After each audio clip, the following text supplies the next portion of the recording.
Hello again. James Orr in the chapter Christ and Salvation in Sidelights on Christian Doctrine. How, it may naturally be asked, can such apparently contrary aspects in Christ's person coexist? God and man in the form of a servant, yet as God retaining his undiminished power and glory. On earth, yet the Son of Man who is in heaven. That's a direct quote from John 3:13. Who is in heaven, not was or will be, while he is on earth. We are not called upon to solve these problems, nor does belief in the divine fact depend upon our power to solve them. Probably, if we could sound the depths of our own personality, we should find that mysteries enough are contained there also, seemingly contradictory aspects, depths that connect in strange ways with the invisible world, which our ordinary consciousness does not pierce.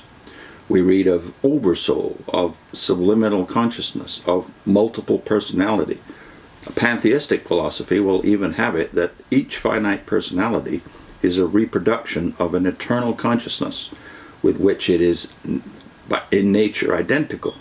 This is not true of each finite personality, else every man would be God, as Christ was. But it is strange that such statement should be made. Yet difficulty be felt at the coexistence of different modes of being in the one personality of whom it is true. One thing which may help to relieve difficulties on this point is that man and God are in nature akin. Man was made in God's image. His nature is receptive of the divine. Of believers, it is even said that they become partakers of the divine nature. That's 2 Peter 1, verse 4. Humanity as a whole, it was before seen, has its ground and origin in the Logos. There lies, therefore, in the very constitution of man, the possibility of such personal union with God as is involved in the incarnation. The Logos, or Son, in assuming our nature, only takes to himself what was his own, and makes it the vehicle of his personal manifestation. There is another way which, in modern times, has been attempted of removing the difficulty of the two states of Christ's being while on earth, by affirming a complete surrender of all divine functions and even of divine consciousness by the Son during the period of his earthly humiliation. This is the so-called kenotic theory of the incarnation. It is based on the statement in Philippians 2, verses 6 and 7, that the Son, quote, existing in the form of God, voluntarily emptied himself, taking the form of a servant. This is taken to mean that during his earthly life, the Son ceased to exist in the form of God, even as respects his heavenly existence. The place of the Son in the life of the Godhead was for a time suspended. The Son gave up his glory, even his self-consciousness, and consented to be born as an unconscious babe in Bethlehem. He grew into the consciousness of his Godhead as he grew into the knowledge of his messianic dignity. Only after his resurrection and exaltation did he resume, now in our humanity, the glory he had before with the Father.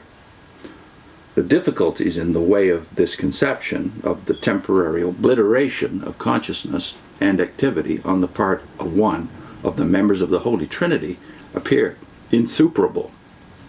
The Son's relation to the universe, not to say to the Godhead, is not of the contingent, unessential kind that could be suspended at will. Colossians 1:17 says, in him all things consist. And Hebrews 1 verse 3 says, upholding all things by the word of his power. These are not functions that could be arbitrarily abdicated, nor is the meaning required by the terms in Philippians 2 verse 7, the emptying of Christ has relation not to his divine mode of existence, but to his earthly humiliation. He, the Son of God, took upon him the form of a servant, and voluntarily renouncing all prerogatives of Godhead, submitted to poverty, suffering, rejection, ignominious death. In this, surely, there is kenosis, or emptying enough, to satisfy the most exacting. So I'm going to put a link to a video we did based on the work of the great New Testament scholar C.E.B. Cranfield, Why did Christ veil his glory? Put that on your screen. And next, Christ's limitations on earth.